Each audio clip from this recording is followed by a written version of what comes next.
Okay, the first thing that I'm going to have you do is get your skewer out and your ruler and your marker. So the goal of this activity is to make a transmembrane protein that looks like this. This represents what's in a healthy person, and it's going to be flawed in someone that has cystic fibrosis. So this is the end goal, and we're going to go through a few steps to make that. So the first thing you do is you take your skewer, which is 12 inches long, and you put it right here in the middle, and you make little marks on it every 1 inch, and that's where you'll make your cuts. So line, you're working with a partner, like that. Okay, so you have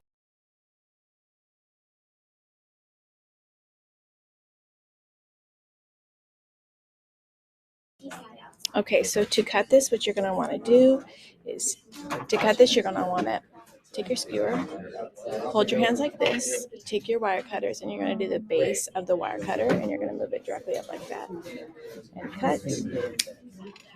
Okay, move down to the next one, cut, move down, cut, and keep going and hold the side that you're cutting in place with your fingers. And continue to cut all the way till you get down to the bottom and you have 12 wooden alpha helices ready to go.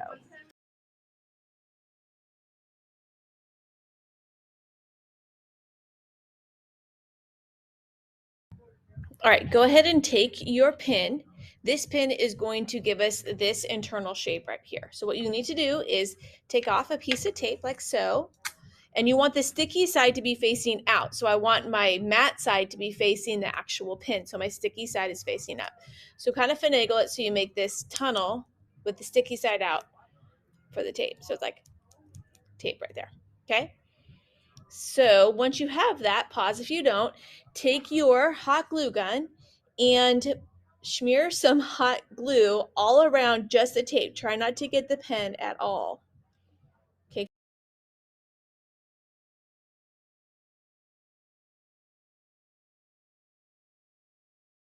Because you're going to want this tape ring to slide right off of the pen. So kind of make nice little pools, spread out all neat. Now we need to move quickly here because this is going to dry. So now I'm just simply going to start putting my alpha helices all around my pen, creating this membrane tunnel that will be inserted into the cell.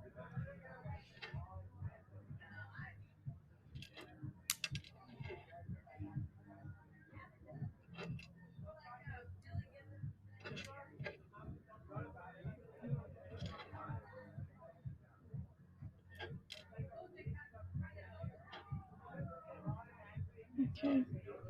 If you're a little short, kind of finagle it so you spread the like that. Just make it so you might have a little gap space. Just kind of move them around. The glue should be malleable enough at this point where you can kind of make it so they're as close and as evenly spaced as you can possibly make it. So it looks like this right now. Okay. Just gonna let that dry. Right, and when it's ready, either you're going to have to reinforce it with glue like this. You might not even need to do this, but that's okay if you do. It'll dry and it'll look just fine. Okay. So I maybe had to reinforce the perimeter. I'm going to let it dry, and when it is dry, it is ready to be slid off the pin and used as an ion channel.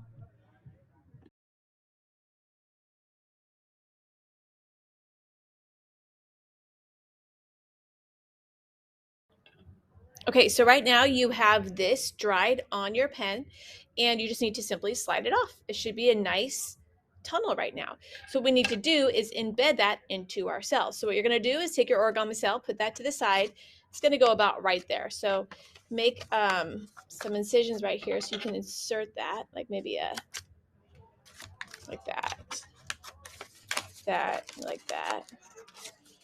Okay, so once that's ready to go, all right, now I have my membrane transporter protein embedded into my cell. So this represents inside the lung cell. This is like in your air tube. So on this other side of this membrane protein, you're going to have mucus. Okay, so this mucus is going to be out there. The texture is going to be different depending on if you have cystic fibrosis or not. So what's going to happen is inside of these lung cells, or airway cells, you're going to have these chlorine ions, like so. I'm going to put my chlorine ions in there. Okay, and what they need to do is they need to be able to escape the cell to head into the mucus. So what they're going to do is they are going to take this transporter protein. So it might be kind of clunky, but that's okay. Just take your chlorine and push it through to the other side. And I'm going to teach you guys through this lesson how this flow of chlorine ions is going to change the texture of this surrounding mucus. Okay, so to cut this, what you're going to want to do is, to cut this, you're going to want to take your skewer, hold your hands like this, take your wire cutters, and you're going to do the base of the wire cutter, and you're going to move it directly up like that, and cut. Okay, move down to the next one, cut, move down, cut. And keep going and hold the side that you're cutting in place with your fingers. And continue to cut all the way till you get down to the bottom and you have 12 wooden alpha helices ready to go.